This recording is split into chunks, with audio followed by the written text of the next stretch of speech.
Guys, I just wanted to go over a quick dynamic warm-up for before you run or before you work out, especially before you run. I get this question a lot about dynamic warm-up as well as stretching and my thoughts on that as well as the research behind it. And the research has definitely been going for a while now to dynamically warm up before you run and then more static stretching afterwards. So if you have any tight areas like your hamstrings, quads, whatever it may be, holding those longer stretches or static stretches more after you run. If you do those before, that's actually been shown to slightly increase your risk of injury, although there's a lot of factors going into that.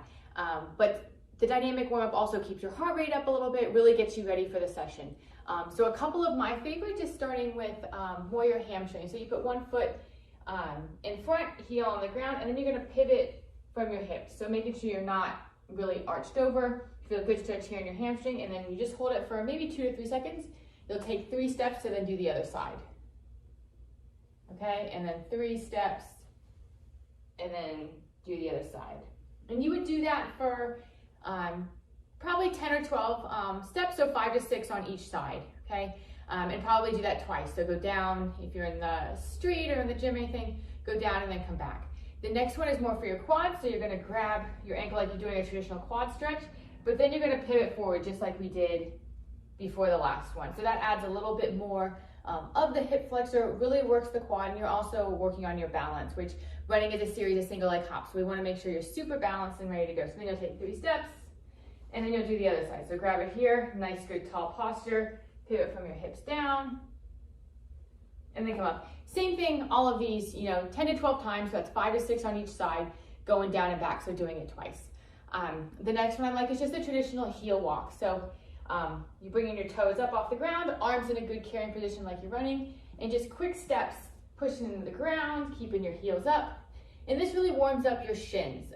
So especially with shin splints being a bit rampant as marathon training picks up, as the track season picks up, really working those shins to get them warmed up before you run. Next one, the exact opposite is the toe walk. Okay, so you're gonna be up on your toes, good carrying position with your arms. So quick steps, really pushing through your toes, light and quick, and especially that big toe. That's where the power comes from when you run with your foot, coming from your foot there. So then it's gonna be a heel to toe. So your heel really exaggerating, come up on your toe.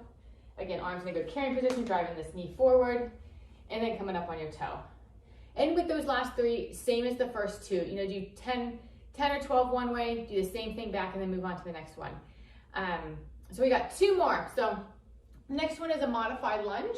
So you're gonna be in this lunge position. Your knee doesn't have to come all the way down to the floor. And I want you to push your hips forward. So like if you're sticking your hips out like this, I want you to do the opposite of really driving them forward. So a traditional hip flexor stretch is you're moving your whole body. I just want you to push forward with this front hip here. You should feel a good stretch in your hip flexor. And then to make it a little, add a little more to the stretch, you're gonna reach that hand, the side that you're stretching, up towards the ceiling, and just try to reach it really high. Hold it for a second or 2, and then you're gonna do the other side. Really high. So that's stretching a lot of hip flexor, and so psoas is one of your main hip flexors, and it actually attaches to your spine up just inside and deeper than your belly button. So by reaching our arm up, we're extending our spine and further stretching that muscle other than just bringing our leg back. So same thing, 10 to 12 one way, doing that twice.